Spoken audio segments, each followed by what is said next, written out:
Ridge vent is just another type of ventilation system for your roof. There's multiple types. I mean, you can have your box vents or a ridge vent.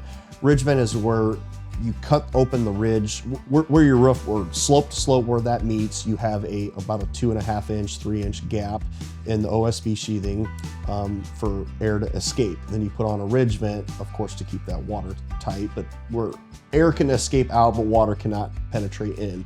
The purpose of a ridge vent versus a box vent is more just aesthetically pleasing. Instead of having box vents throughout the house and more clutter on the roof, I would say is kind of the main purpose of a ridge vent. So depending on the type of house, you know, if it's best fits for you, we would recommend switching over to a ridge vent. It's just a lot cleaner of a look, but it's not always necessarily going to be the best fit for you, just depending on what style of a house you have. Ridge vent does improve your airflow inside the attic. It's crucial that you have an exhaust for that heat to rise and be able to escape. It's going to do the same thing what a box vent would do.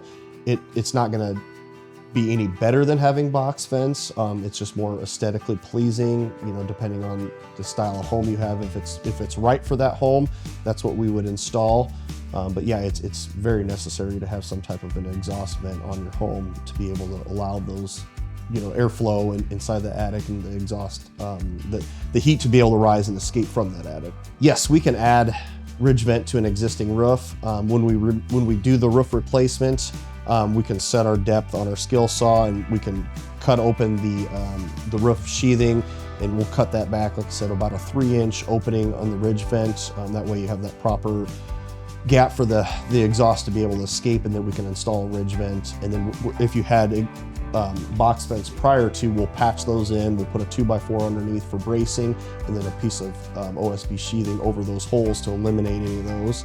And then we'll just completely eliminate your box vents and then switch you over to a ridge vent, just to clean up the overall appearance of your roof, and then you'll still have the proper exhaust on there.